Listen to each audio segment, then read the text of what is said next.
बिस्मिल्लाहिर्रहमानिर्रहीम। अस्सलाम वालेकुम। मैं हूं मतीन वास, आपका फ़िज़िक्स टीचर। आज हम फर्स्ट लेक्चर देखेंगे एंटी टेस्ट ई कैट का। और लास्ट टाइम मैंने आपको टिप्स बताए थे कि स्टडी कैसे करनी है एंटी टेस्ट की और कैसे अप्लाई किया जा सकता है, वो वीडियो बना के अपलोड की थी। आज हम फर्स्ट लेक्चर शुरू करने लगे हैं। चैप्टर नंबर 1 है और चैप्टर 1 का नाम है मेजरमेंट। और मेजरमेंट में फर्स्ट इंट्रोडक्शन देखेंगे इसका। देखें, एफएससी की जब टेक्स्ट बुक पढ़ते हैं तो उसमें और एंटी टेस्ट की तैयारी स्टडी करने का मेथड टोटली एक दूसरे से डिफरेंट होता है। तो उस मेथड से नहीं हम पढ़ेंगे लेक्चर जिस मेथड से हम एफएससी क्लास में पढ़ते हैं। एंटी टेस्ट का पढ़ने का मेथड टोटली डिफरेंट होता है। अब क्या इसका मेथड होता है, इसको हम ओवरव्यू लेंगे, इसका कंसेप्ट देखेंगे, की पॉइंट्स देखेंगे और कौन से पॉइंट टेस्ट के पॉइंट ऑफ व्यू से इम्पोर्टेंट है उनको हम पढ़ेंगे, उनको हम स्टडी करेंगे। ठीक है, तो इसमें फ़र्स्ट ऑफ ऑल फ़िज़िक्स हमने देखना है। चैप्टर 1 शुरू कर रहे हैं तो फ़िज़िक्स हम पढ़ रहे हैं। फ़िज़िक्स की डेफिनेशन हमने की हुई है। Physics is the branch of science which deal with matter and energy.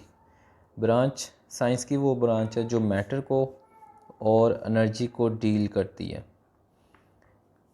और इनके रिलेशनशिप को देखती है। मतलब ये एक दूसरे में कन्वर्ट भी हो जाते हैं। जैसे E=mc² हमने इक्वेशन पढ़ी हुई है मैटर एनर्जी में, और एनर्जी मैटर में चेंज हो जाते हैं। तो ये फ़िज़िक्स की डेफिनेशन हमने देख ली, ये हमने बड़ी इजी पढ़ी हुई है। उसके बाद हम इसमें जो बेसिक हम पढ़ते हैं फ़िज़िक्स में 2 कैटेगरीज आती हैं। साइंस की 2 कैटेगरी हम देखते हैं फ़िज़िक्स की भी।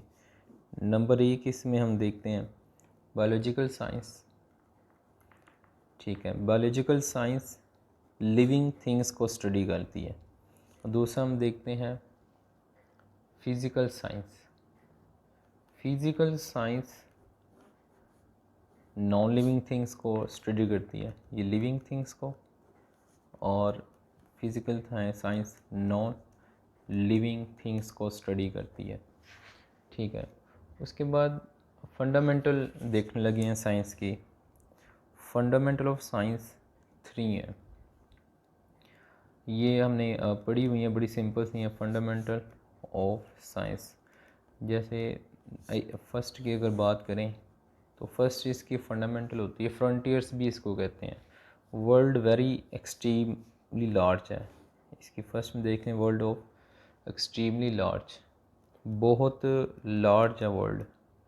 ये फर्स्ट इसकी हमने देख ली fundamental. World of extremely large होती है, वेरी लार्ज है। जैसे यूनिवर्स की बात कर लें, बिग बैंग, इसमें थ्योरी को डिस्कस करेंगे। World of extremely small, world बहुत स्मॉल भी है। जैसे हम बात कर लें एटम की, इलेक्ट्रॉन की, प्रोटॉन की, वेरी स्मॉल भी हैं। इन दोनों के दरमियान जो वर्ल्ड आती है उसको कहते हैं वर्ल्ड ऑफ कम्प्लेक्स मैटर या मिडल साइज थिंग। 2 नाम देते हैं, एक हम मिडल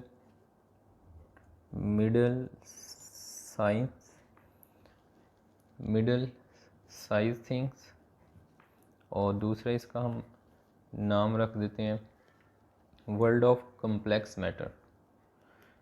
ठीक है, ये जो इन दोनों के दरमियान आएगी, यानी किन के दरमियान आएगी, एक्सट्रीमली लार्ज और एक्सट्रीमली स्मॉल ऑब्जेक्ट के दरमियान जो ऑब्जेक्ट आएंगे वो मिडिल साइज थिंग्स में आ जाएंगे या वर्ल्ड ऑफ कम्प्लेक्स मैटर में आ जाएंगे। अब इसमें मॉलिक्यूल से लेकर अर्थ तक जितने भी ऑब्जेक्ट हैं वो सारे इसमें हम डिस्कस करेंगे, और इलेक्ट्रॉन एटम लेवल पे यहाँ पे डिस्कस करेंगे। एक्सट्रीमली लार्ज यूनिवर्स को हम इसमें डिस्कस करेंगे। ठीक है, ये हमने इसका देख लिया इंट्रोडक्शन। अब चलते हैं इसमें फर्स्ट, इसमें देखने लगे हैं लेक्चर नंबर 1 की हम बात कर रहे हैं। आज लेक्चर नंबर 1 है ई कैट का। तो फ़र्स्ट ऑफ़ ऑल हम इसमें पढ़ने जा रहे हैं फ़िज़िकल क्वांटिटीज़। तो फ़िज़िकल क्वांटिटीज़ को पढ़ने के लिए यहाँ पे ये मैंने एक एमसीक्यूज़ लिखी हुई है। तो इसमें एमसीक्यूज़ है, आपने आंसर बताना है। इन एसआई सिस्टम इंटरनेशनल में numbers of physical quantities are.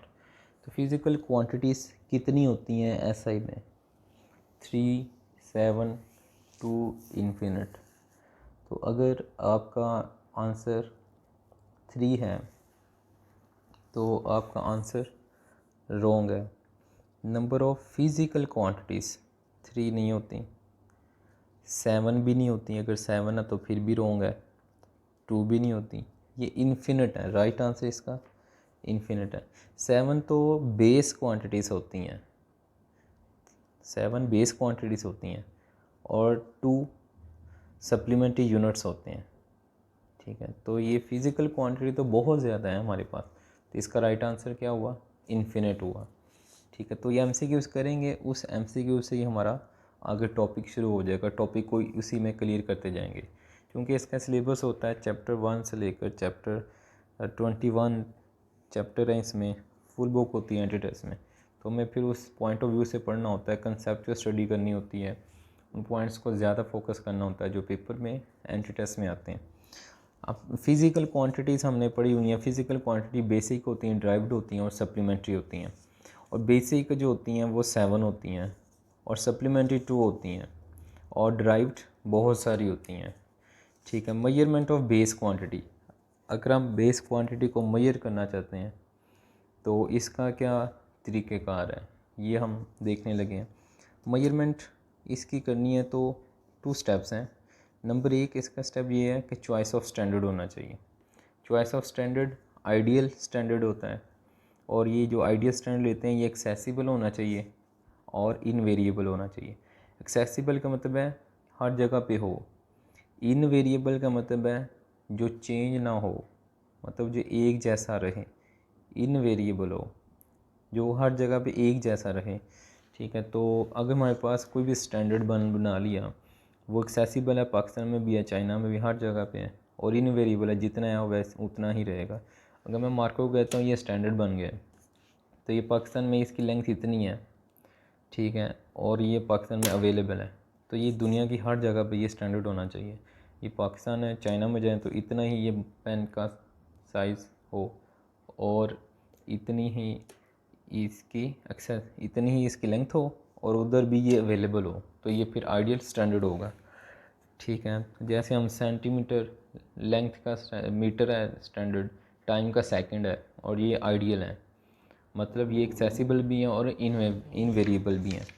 और भी बहुत सारे हैं, जैसे टाइम का सेकंड हो गया, मास का स्टैंडर्ड केजी होता है। ठीक है, ये हमने देख लिया। दूसरा स्टेप इसका ये होता है कि establishment of procedure for to measure it.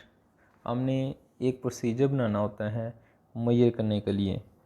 Establishment of procedure to measure it, इसको मेजर करना के लिए एक प्रोसीजर बनाना होता है। तो वो जो प्रोसीजर होता है, उस प्रोसीजर में हम कंपैरिजन करते हैं। फर्स्ट क्या है? Choice of standard. जब चॉइस ऑफ स्टैंडर्ड आ जाएगा तो चॉइस ऑफ स्टैंडर्ड के बाद दूसरा क्या है, जो चूज़ कर लेंगे उसको मेजर कर, फिर हम क्या करेंगे, प्रोसेस बनाएंगे जिसकी मदद से उस क्वांटिटी को मेजर करेंगे। मेजर करेंगे तो उसमें नंबर होगा और यूनिट होगा। ठीक है, आसान अल्फाज में मैं आपको बता दूं, ये मैंने इसकी हाइट मेजर करनी है, और लेट कर ले मैंने स्टैंडर्ड जो बनाया वो मैं इतना स्टैंडर्ड बना लेता हूँ। ये मैंने स्टैंडर्ड बना लिया, इस पेज को, छोटे से पेज को ये स्टैंडर्ड बनाया और इसकी लेंथ मेजर करी। पहले तो मैंने स्टैंडर्ड चूज़ किया पेज, और फिर प्रोसीजर बना रहा हूँ। प्रोसीजर क्या बना रहा हूँ, कंपेयर कर रहा हूँ। 1 टाइम यहाँ पे आ रहा है, 2 टाइम, फिर 3 टाइम, फिर 4 टाइम। तो इसका मतलब है इसकी कितनी लेंथ हुई, 4 पीस ऑफ पेज, 4 पीस। ठीक है, तो ये मेजर हो गई। प्रोसीजर बनाया कंपेयर करने के लिए और आइडियल चॉइस किया, इसको चॉइस किया और ये कंपेयर करके प्रोसीजर बना लिया।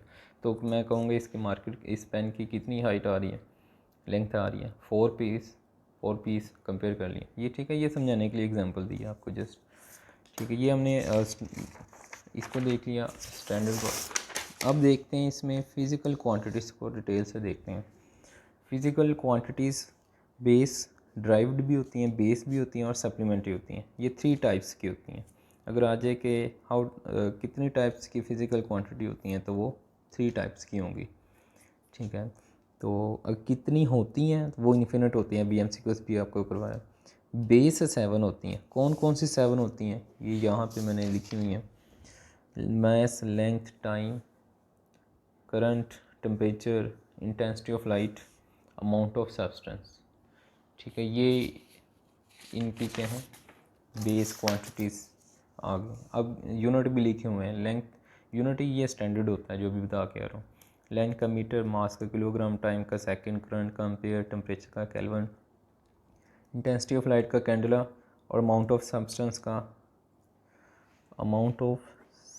का मोल होता है, ठीक है। और ये मोल का सिंबल MOL, कैंडला का CD, केल्विन का K, एम्पेयर का A, सेकंड का A, S, kg किलोग्राम का और मीटर का M आ गया। अब इसमें आज इधर देखते हैं ये ड्राइव्ड क्वांटिटी देखने लगे हैं। ड्राइव्ड कितनी होती हैं? वेरी लार्ज, इन्फिनिट होती हैं। अब 3 मैंने ये लिखी हुई हैं इसमें। नंबर 1 इसमें ये लिखी हुई है फोर्स, न्यूटन इसका यूनिट होता है और इसका बेस यूनिट क्या होता है? किलोग्राम मीटर पर सेकंड। ये जो हमें पता है फोर्स का फॉर्मूला होता है MA, तो M का kg होता है यूनिट और एक्सेलरेशन का मीटर पर सेकंड स्क्वायर होता है। तो ये इसका बेस टर्म में यूनिट आ गया और ये ड्राइव टर्म में आ गया। अब इसका लिखते हैं फोर्स के बाद टार्क लिखा हुआ है। इसका जो न्यूटन मीटर होता है इसका बेस टर्म में बनेगा किलोग्राम मीटर स्क्वायर पर सेकंड स्क्वायर। वर्क का यूनिट जूल होता है और इसका यूनिट बनेगा बेस में किलोग्राम मीटर स्क्वायर पर सेकंड स्क्वायर। ये 3 यूनिट है। अब देखें वो टार्क का और वर्क का यूनिट बेस में सेम आ रहा है। तो ऐसी क्या क्वांटिटीज़ हैं जिनका यूनिट सेम होता है? तो यस, ये मैंने 2 लिखी हुई हैं, टार्क है और वर्क है, इन दोनों का यूनिट सेम है। अब इसमें देखें जूल आगे इक्वल होता है न्यूटन मीटर के, लेकिन हम इनको डिफरेंशिएट रखने के लिए, हालांकि इधर हमें पता है कि जूल न्यूटन मीटर के इक्वल होता है, लेकिन हम वर्क का यूनिट न्यूटन मीटर नहीं लिखते। यूनिट ऐसे यूनिट वर्क का जूल होता है और टार्क का ऐसे यूनिट न्यूटन मीटर होता है। ये डिफरेंशिएट रखने के लिए होता है, हालांकि वर्क जूल भी न्यूटन मीटर के इक्वल ही होता है। बेस टर्म में ये दोनों होते हैं, ठीक है। यहाँ से डिफरेंस रखने के लिए हम ये सिंबल रखते हैं कि इसको न्यूटन मीटर से, इसको जूल से, इसको दोबारा न्यूटन मीटर नहीं लिखते ताकि डिफरेंशिएट रख सकें। ये इनका देख लिया हमने यूनिट, और बहुत सारी इसी तरह ड्राइव क्वांटिटीज़ हैं। अगर आप डिटेल के साथ वो देखना चाहते हैं और जैसे FSC में क्लास में पढ़ाया जाता है तो वो मैंने इस चैनल की प्लेलिस्ट में जाएं, चैप्टर 1 उधर सारे लेक्चर पढ़े हुए हैं।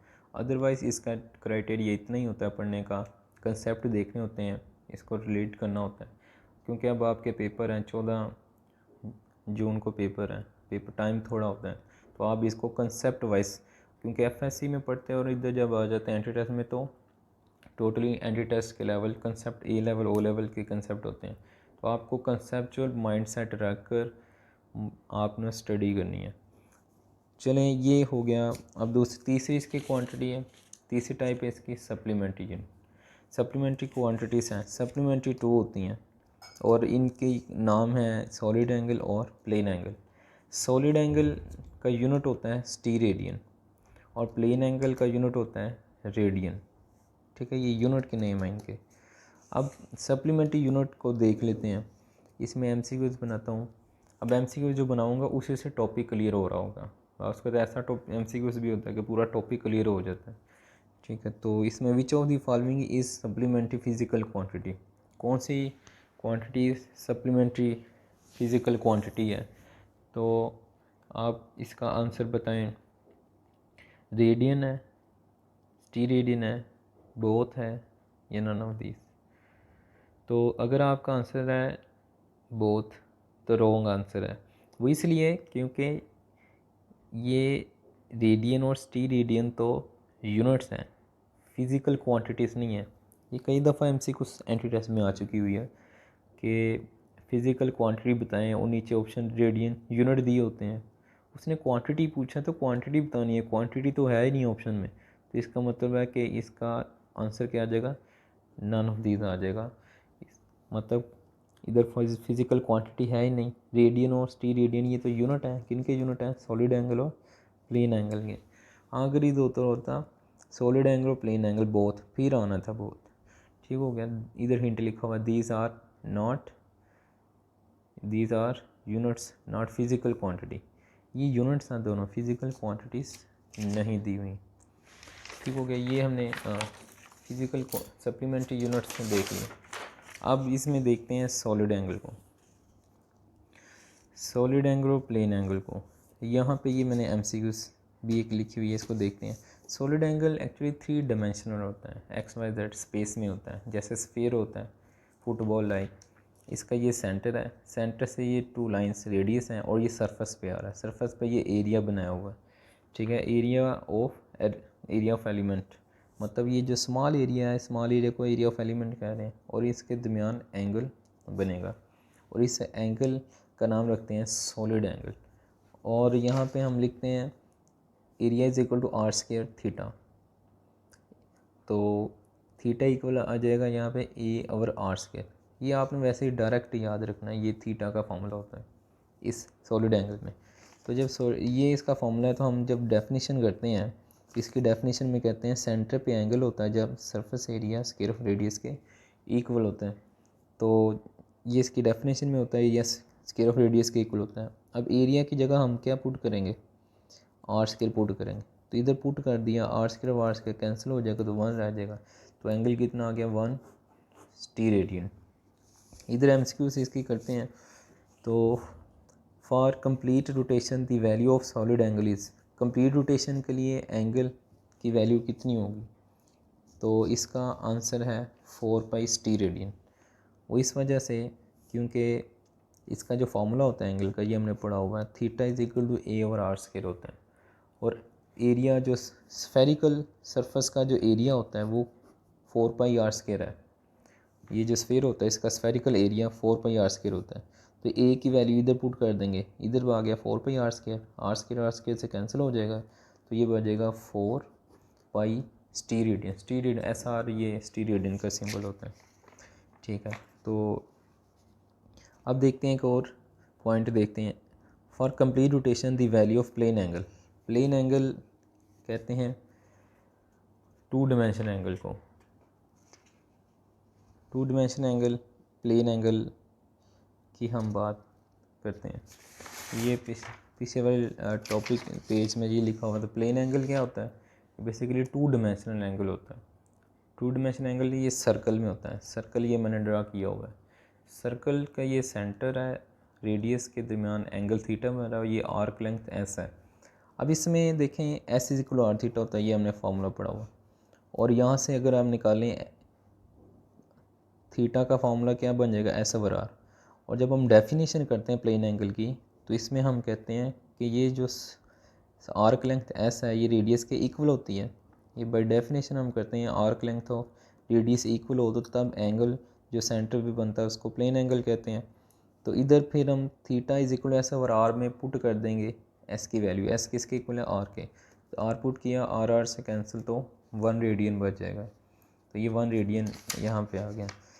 ठीक हो गया। प्लेन एंगल की डेफिनेशन भी होगी, 2 डायमेंशन एंगल है तब बनता है जब सेंटर पे बनता है सर्कल के, जब आर्क लेंथ R के रेडियस के इक्वल हो।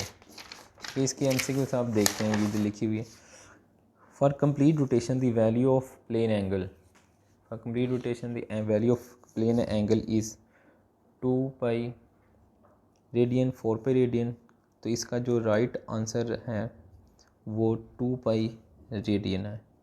इसका आंसर कैसे बना, ये हमें फार्मूला पता है, इधर थीटा इज इक्वल से बना रहा है।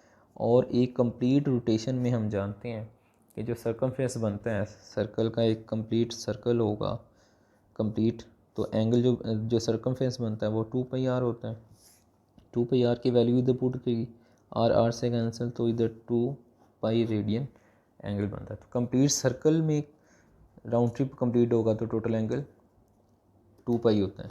लेकिन अगर आप इधर देखें स्फेयर में, सॉलिड एंगल की बात करें, स्फेयर में एक राउंड ट्रिप कंप्लीट होगा तो टोटल एंगल 4 पाई स्टीरियडियन होता है। ठीक है, ये इन दोनों का डिफरेंस है, वेरी इंपॉर्टेंट एमसीक्यूज भी है ये हमने देख लिया सॉलिड एंगल को और प्लेन एंगल को। अब चलते हैं नेक्स्ट जो टॉपिक है वो साइंटिफिक नोटेशन है। देखिए ये एंटी टेस्ट है, इसको ऐसे ही तैयार करते हैं। ये अब टॉपिक देखें ऐसे ही पढ़ते हैं, जब डिटेल करते हैं तो एक एक छोटा टॉपिक, सॉलिड एंगल पे पूरा लेक्चर लग जाता था 40 मिनट का, 45 मिनट। लेकिन अब एंटी टेस्ट देखें कितनी जो आपने पहले पढ़ा भी हुआ है और ये हम पॉइंट टू पॉइंट और कंसेप्चुअल उसको रिलेट करके पढ़ रहे हैं, तो इस तरह से ये इसको स्टडी होती है। अब देखें साइंटिफिक नोटेशन है, छोटा सा टॉपिक है, एक एमसीक्यू करेंगे तो ये सारा टॉपिक क्लियर हो जाएगा। इसमें एमसीक्यू है scientific notation 134.7 can be written as, इसको हम साइंटिफिक नोटेशन में लिख सकते हैं। साइंटिफिक नोटेशन आपने पढ़ा हुआ है, साइंटिफिक नोटेशन में स्टैंडर्ड फॉर्म होती है, ठीक है, स्टैंडर्ड फॉर्म और पावर ऑफ 10 होती है, ये डेफिनेशन में पढ़ा हुआ है। अब स्टैंडर्ड फॉर्म कहते हैं ये जो वैल्यू है इसको स्टैंडर्ड फॉर्म कहते हैं कि decimal first non zero digit के बाद होना चाहिए, यानी 1 के बाद इधर पहले डिजिट के बाद लगा देते हैं। ठीक है, ये इस शारिया को डेसिमल को 1 के बाद ले आए तो ये स्टैंडर्ड फॉर्म आ गई, और साथ क्या आना है इसकी पावर ऑफ 10, तो पावर ऑफ 10 बनाते हैं, कितने डिजिट आगे लेके गए 1 2, यहाँ पे प्लेस किया तो 2 आ रहे हैं तो 2 पावर आ जाएगी। और हमें पता है कि अगर लेफ़्ट साइड पे जाएं तो पॉजिटिव पावर आती है, राइट साइड पे लेके जाएं तो नेगेटिव आती है, तो ये इसका राइट आंसर आ गया 1.347 इंटू 10 पावर 2, ये ए ऑप्शन आ गई। अब ये मैंने लिखा हुआ है, एक और एमसीक्यूज है, इसको साइंटिफिक नोटेशन में कन्वर्ट करना है तो स्टैंडर्ड फॉर्म में लाना है। स्टैंडर्ड फॉर्म में तो ये है पहले ही, मतलब इसमें पॉइंट के बाद फर्स्ट डिजिट के बाद फर्स्ट नॉन ज़ीरो डिजिट के बाद डेसिमल है, स्टैंडर्ड फॉर्म में है, पावर नहीं है इसमें, पावर बना लेते हैं 2.6 इंटू 10 पावर 0 बना लेते हैं। अब पावर तो बननी नहीं थी क्योंकि शारी को फर्स्ट डिजिट के बाद लेकर जाना, वो पहले ही उधर था, तो अब पावर फिर हमने कितनी लगा दी 0, क्योंकि 10 पावर 0, किसी की भी पावर 0 1 आ जाता है, 1 लगाएंगे तो वही बन जाएगी, तो हमने फिर स्टैंड पावर बनाने के लिए क्या लिख दिया 10 पावर 0 ही लिख दिया, तो ये इसका राइट आंसर हो गया। अब देखते हैं नेक्स्ट जो टॉपिक, अब और मज़ीद जो बुक आपको लगवाऊँ, आपके पास अगर बुक नहीं है तो मुझे बता दीजिएगा, मैं अपलोड कर दूंगा, वो आप वहाँ से तैयारी कर लें।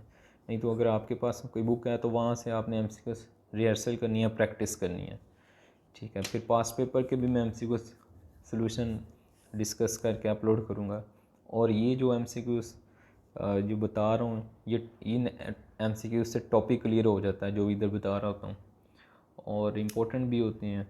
बुक भी अगर आपको चाहिए होगी तो मैं अपलोड कर लूँगा, आप डाउनलोड कर लीजिएगा। तो नेक्स्ट टॉपिक है convention for indicating SI units. SI units को इंडिकेट करने के लिए हम यहाँ पे कन्वेंशन पढ़ने लगे हैं, बड़ा सिंपल सा ये टॉपिक है, ठीक है। इसमें देखते हैं अब फर्स्ट ये एमसीक्यू से मैंने लिखी हुई है, एमसीक्यू से ये टॉपिक क्लियर हो जाएंगे। Which of following is not according to convention for indicating units, कौन सी कन्वेंशन यूनिट को इंडिकेट करने के लिए यूज़ नहीं होती। नंबर 1, अगर इसकी बात करें 10 न्यूटन, तो ये रॉन्ग है, क्योंकि राइट इसका ये आंसर होता है, हमने पढ़ा हुआ है, ये इंट लिखा हुआ है मैंने। जब भी हम न्यूटन साइंटिस्ट का नाम यूनिट ऑफ फुल नेम से लिखें तो फर्स्ट अल्फ़ाबेट स्मॉल होना चाहिए, लेकिन इधर फर्स्ट अल्फ़ाबेट क्या आ रहा है, कैपिटल आ रहा है, तो ये फिर क्या हुआ, रॉन्ग हो गया। तो उसके बाद आ जाए, इसके बाद देखें ये 1 मिलीमीटर है, अगर प्रीफिक्स आ जाए तो प्रीफिक्स और यूनिट के दरमियान स्पेस नहीं रखते, इधर स्पेस आ रही है, इनके दरमियान स्पेस नहीं होनी चाहिए, जैसे ये लिखा हुआ है ये करेक्ट है, तो ये रॉन्ग है, इसका मतलब ये भी नहीं होगा, ठीक। आ जाए न्यूटन मीटर, तो ये करेक्ट है, क्यों न्यूटन और मीटर जब भी हम दो बेस यूनिट्स या 2 यूनिट्स लिखते हैं तो उनके दरमियान, अच्छा ये रॉन्ग है, ये भी रॉन्ग, क्यों बोला, क्योंकि जब भी हम यूनिट लिखते हैं तो उनके 2 यूनिट लिखते हैं तो उनके दरमियान हमेशा एक स्पेस होनी चाहिए। अगर स्पेस ना हो तो फिर उसको रॉन्ग हम कंसिडर करते हैं। तो इसका मतलब है ये इधर मैंने की पॉइंट लिखा हुआ है, स्पेस होनी चाहिए 2 यूनिट के दरमियान, जैसे ये मैंने इधर लिखा हुआ है। अगर यूँ आ जाए कि 2 SI यूनिट्स के दरमियान स्पेस नहीं है तो फिर उसको हम रॉन्ग कंसिडर कर लेते हैं। ये कन्वेंशंस हैं जो हमने पढ़ी हुई हैं। ठीक हो गया। अब ये हमने देख ली इसकी कन्वेंशंस। अब नेक्स्ट एक इधर मैंने लिखी हुई है और कन्वेंशन। 1 किलोमीटर स्क्वायर का मतलब होता है होल स्क्वायर होता है, और ये स्क्वायर किलो पे भी आएगा, मीटर भी आएगा, और किलो का मतलब होता है 10⁻³ होता है। 2 और 3 मल्टीप्लाई होंगे तो 10⁻6 हो जाएगा। फिर एक और देखी थी कैलकुलेशन इन बेस यूनिट। जब भी कैलकुलेशन करते हैं बेस यूनिट्स में करते हैं। फॉर एग्जांपल आपने रीडिंग दी वर्नियर कैलिपर से और आपके पास जो लेंथ आई वो कितनी आ गई 1 मिलीमीटर। वर्नियर कैलिपर मिलीमीटर में रीडिंग दे रहा है, लेकिन आपने क्या किया, आपने जब यूज़ करना है फॉर्मूले में, ठीक है, आपने कोई भी वैल्यू फाइंड करनी है, एरिया फाइंड करना है, लेंथ इनटू लेंथ, तो मेजर करना है तो पहले इसको किस में कन्वर्ट करना पड़ेगा, SI यूनिट्स में। SI यूनिट में कैसे लाएंगे, मिलीमीटर, मिली की वैल्यू लगा दी, ये मीटर में कन्वर्ट कर दिया, ये मिली से किस में चला गया, मिली से ये मीटर में चला गया, मतलब बेस यूनिट में लाएंगे, बेस यूनिट में लाएंगे, फिर इधर पुट करेंगे 1 10⁻³ इंटू 1 10⁻³ अब इसका आंसर आ जाएगा 10⁻6 और साथ इधर आ जाएगा मीटर स्क्वायर। तो इसका मतलब है जब भी कैलकुलेशन करते हैं, कैलकुलेशन करने से पहले हम यूनिट को किस में कन्वर्ट करें, बेस यूनिट्स में। कंपाउंड प्रीफिक्स अलाउड नहीं होते हैं, मतलब 2 प्रीफिक्स आ जाए तो उनको हम कंबाइन नहीं लिख सकते। अगर इधर मैं कंपाउंड प्रीफिक्स की बात करूं तो कंपाउंड प्रीफिक्स होते हैं, लेट कर लें 2 माइक्रो तो मीटर। अब ये 2 आ रहे हैं, माइक्रो का मतलब होता है 10⁻6 तो ये इन दोनों को एक में ले जाएंगे, ठीक है, तो ये आ जाएगा 10⁻12 आ जाएगा, और 10⁻12 को कहते हैं पीको, तो ये पीको मीटर में आ गया। तो 2 प्रीफिक्स नहीं कर लिख सकते, उसको एक में कन्वर्ट कर देंगे। ये हमने देख ली इसकी कन्वेंशन फॉर इंडिकेटिंग यूनिट्स, ठीक है। तो इसके बाद हम चलते हैं एरर पे। एरर्स हम देखने लगे हैं, तो एरर्स में हम इधर देखेंगे। एरर्स बेसिकली इसकी जो हम डेफिनेशन करते हैं इसमें हम इसको कहते हैं, ये डिफरेंस होता है मार्क्ड वैल्यू और मेजर्ड वैल्यू का। मार्क्ड वैल्यू होती है जो एक्चुअल वैल्यू होती है, मेजर्ड जो हम मेजर करते हैं उनको डिफरेंस ले लेते हैं। अगर 9.8 G की वैल्यू है, इसको हम मार्क्ड वैल्यू कह लेते हैं, और जो हमने मेजर की वो लेट कर लें वो 9.6 है, तो इन दोनों का डिफरेंस ले लें, 9.8 माइनस 9.6 0.2, तो ये 0.2 इसका एरर आ रहा है, ठीक है। तो ये एरर देख लीजिए। एरर बेसिकली किस वजह से होता है, मेकर ड्यू टू इनएक्सपीरियंस की वजह से होता है, पर्सन को करने नहीं आता, कोई मेथड रॉन्ग है, इन अप्रोप्रिएट मेथड से कर रहा है, फॉल्टी ऑपरेटर था, डिवाइस ही ठीक नहीं है, ड्यू टू ऑल, या चारों की वजह से। किस वजह से क्रिएट होता है, तो ये सब की वजह से होगा, इनएक्सपीरियंस की वजह से भी होता है, इनप्रोट अप्रोप्रिएट मेथड की वजह से भी होता है, फॉल्टी ऑपरेटर्स की वजह से भी होता है। तो इसका राइट आंसर क्या होगा, ड्यू टू ऑल हो जाएगा। तो random error can be reduce by, random error किसकी वजह से रिड्यूस होता है, एरर की बेसिकली 2 टाइप्स होती हैं, ये हमने पढ़ी हुई हैं, एक रैंडम एरर होती है और एक सिस्टमेटिक एरर होती है। रैंडम एरर किसकी क्या करता है, डिफरेंट वैल्यूज़ देता है सेम कंडीशन के अंदर, और ये कंट्रोल नहीं हो सकता, कांट कंट्रोल एक्सपेरिमेंटली। इसको हम एक्सपेरिमेंट जब कर रहे होते हैं तो कंट्रोल नहीं कर सकते, हमें नहीं पता चल रहा होता है कि इसका आंसर क्यों रॉन्ग आ रहा है, ठीक है। रिड्यूस बाय एवरेज, एवरेज लेने से रिड्यूस कर लेते हैं, जो वैल्यू आती है उसका एवरेज ले लेते हैं, क्योंकि एक्सपेरिमेंट के ड्यूरेशन में हमें नहीं पता चलता कौन सा आ रहा है, तो जब एक्सपेरिमेंट कंप्लीट हो जाता है तो फिर इसका हम एवरेज ले लेते हैं। सिस्टमेटिक एरर जब होता है तो इसमें सारी रीडिंग इक्वली इफेक्ट होती हैं, मतलब आपने जो आंसर फाइंड किया है सब आंसर में फाइव टाइम आपने, चलो लेट कर लेते हैं 2 टाइम्स आपने आंसर फाइंड किया। एक आंसर फाइंड किया 2.9 और दूसरा आंसर किया 2.8। ठीक है, तो आप के देखेंगे कि सब वैल्यू एक जैसी इफेक्ट हो रही हैं। अगर अगली वैल्यू आ जाती है 2.7 तो कितना एक जैसी इफेक्ट हो रही है, कितनी ये वैल्यू इस और इसमें कितना फ़र्क आ रहा है, 0.1 का फ़र्क आ रहा है। The systematic error zero error की वजह से होता है।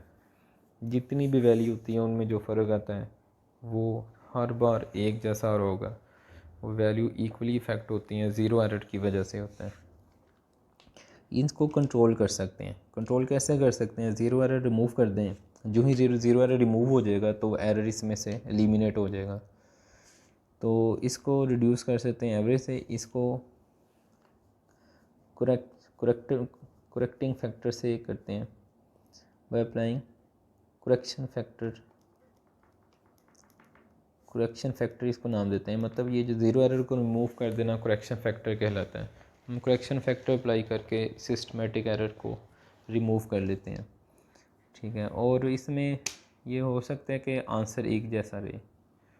मैंने 3 टाइम रीडिंग फाइंड की, लेट करें वो 2.9 ही आ रही है, लेकिन उन तीनों वैल्यू 2.9 आ रही है। ठीक है, और तीनों वैल्यूज़ में सिस्टमेटिक एरर कितना आ रहा है, ये लेट कर लें ज़ीरो एरर है, वो कितना आ रहा है 0.1 आ रहा है। तो एक्चुअल आंसर फिर क्या होगा, 0.1 माइनस कर दें तो 2.8 हो जाएगा। ठीक है, माइनस करें तो वो पॉजिटिव एरर होता है, अगर नेगेटिव करें तो पॉजिटिव एरर होता है। अगर ऐड कर दें इसको तो 3 हो जाएगा, तो वो नेगेटिव ज़ीरो एरर होगा। ठीक है, वो इतनी डिटेल में जाने की जरूरत नहीं है। हमने आइडिया देख लिया, सिस्टमेटिक एरर में आंसर एक जैसा आ रहा है और सब में कितना फ़र्क होगा ये आ रहा है। अगर तीनों दफ़ा मेजर किया, ये 3 वैल्यूज़ आई हैं, तो हर वैल्यू में कितना चेंज हो रहा होगा 0.1। इसमें भी 0.1 चेंज हुआ होगा, इसमें भी 0.1 है, इसमें भी हर वैल्यू में 0.1 चेंज होगा।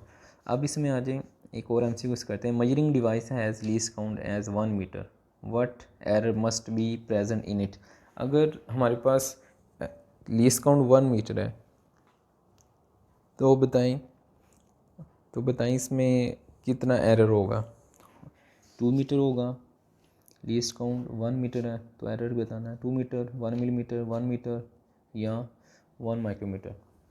अगर आप इसका आंसर देख रहे हैं 1 मिलीमीटर तो रॉन्ग है, अगर 2 मीटर कह रहे हैं तो रॉन्ग है। तो राइट आंसर इसका जो बनता है वो है 1 मीटर। वो इसलिए क्योंकि लीस्ट काउंट को हम एब्सोल्यूट अनसर्टेनिटी भी कहते हैं। एब्सोल्यूट अनसर्टेनिटी क्यों कहते हैं, हम क्यों लीस्ट काउंट को एब्सोल्यूट अनसर्टेनिटी कहते हैं, क्योंकि हम देखते हैं कि जब हम अनसर्टेनिटी मीन एरर जो आ रहा है, जो अनसर्टेनिटी हम फाइंड करते हैं वो एक्चुअली लीस्ट काउंट के इक्वली होती है। और लीस्ट काउंट वो रीडिंग होती है जो किसी भी डिवाइस की मिनिमम मेजरमेंट होती है। वो डिवाइस कम से कम जो रीडिंग मेजर कर सकती है उसको लीस्ट काउंट कहते हैं। और जो उस डिवाइस में एरर आता है, हर डिवाइस के अंदर एक एरर होता है, वो एरर उतना ही होता है जितना उस डिवाइस का लीस्ट काउंट होता है, मतलब जितनी वो रीडिंग मिनिमम मेजर कर सकती है। तो एरर हमेशा लीस्ट काउंट के इक्वल होता है हर डिवाइस के अंदर। तो लीस्ट काउंट 1 मीटर है तो इसके अंदर एरर यानी अनसर्टेनिटी भी कितनी होगी, एरर भी 1 मीटर ही होगा।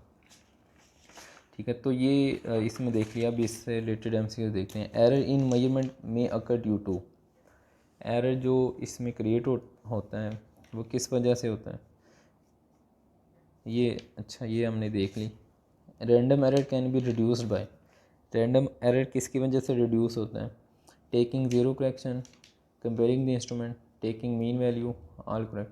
तो इसमें देखें एवरेज लेने से, अभी आपको बता के भी आ रहा हूँ, रैंडम एरर किसकी वजह से होता है, टेकिंग मीन यानी ये एवरेज, ये इसका राइट आंसर हो गया। अब ये जो टेकिंग ज़ीरो करेक्शन है ये सिस्टमेटिक एरर में होता है। कंपेयरिंग द इंस्ट्रूमेंट ये भी सिस्टमेटिक एरर में होता है। ये जो अभी आपको बता के आ रहा हूँ, करेक्शन फैक्टर कर लगाते हैं। करेक्शन फैक्टर का मतलब कंपेयर कर रहे हैं हम, या उसको क्या कर रहे हैं, ज़ीरो करेक्शन कर रहे हैं। ज़ीरो करेक्शन इसमें आ जाए, कंपेयर आ जाएगा। ठीक है, अब इसमें चलते हैं दूसरी पे what comparison of random and systematic error. Systematic और रैंडम एरर में क्या फ़र्क होता है, क्या कंपैरिजन है। Which property apply to random error, और कौन सी प्रॉपर्टी रैंडम एरर पे अप्लाई की होगी। ये ABCD ये दी हुई हैं प्रॉपर्टीज़, इनमें से कौन सी रैंडम एरर की है ये बताना है। तो इसका देखते हैं। एरर कैन देखते हैं कौन सी बनती है। Error can B possibly be eliminated. Random error हम पॉसिबली एलिमिनेट कर सकते हैं, कृपया पूछ रहे हैं। हम एलिमिनेट नहीं कर सकते, तो ये एलिमिनेट कौन सा कर सकते हैं, सिस्टमेटिक एरर को एलिमिनेट कर सकते हैं, रैंडम एरर को नहीं कर सकते, तो फिर ये नहीं आएगी रैंडम एरर में। फिर error can not be possibly eliminated. Error eliminate ही नहीं हो सकता, ये भी नहीं आएगी क्योंकि इसमें रिड्यूस हो जाता है। Error is of constant sign and magnification. इसमें कहता है क्या, ये एरर कांस्टेंट साइन और मैग्नीफिकेशन का होता है, तो ये भी नहीं आएगा। अच्छा, एरर दूसरा जो है ना ये पॉसिबल है इसमें। Error can not be possibly eliminated. Random error कभी भी पॉसिबली, जितना हम चाहते हैं पॉसिबली डिक्रीज, एलिमिनेट टोटली ख़त्म नहीं कर सकते, तो ये रैंडम एरर की प्रॉपर्टी है। दूसरी नहीं है, ये तीसरी नहीं है। Error is constant sign and magnitude. Error जो होता है वो, रैंडम एरर जो होता है वो एक जैसा नहीं आता, चेंज होके आता है, और एक साइन नहीं आता, डिफरेंट साइन के साथ आ सकता है। ठीक है, ये नहीं है इसमें, रैंडम एरर में नहीं। फिर error is of varying sign and magnitude. तो जो रैंडम एरर होता है कभी 10 आ जाएगा, कभी 50 आ जाएगा, कभी 17 आ जाएगा, वेरिंग है मैग्नीट्यूड का होगा, और साइन भी वेरिंग हो सकते हैं, माइनस भी आ सकता है, पॉजिटिव भी आ सकते हैं, तो ये भी इसकी प्रॉपर्टी होगी। Error will be reduce by taking average. Error average लेने से रिड्यूस हो जाता है, तो ये भी इसकी प्रॉपर्टी है। ठीक है, अभी हम पढ़ के आ रहे हैं। Error will not be reduce by taking average. Error reduce नहीं होता, तो ये नहीं आएगी।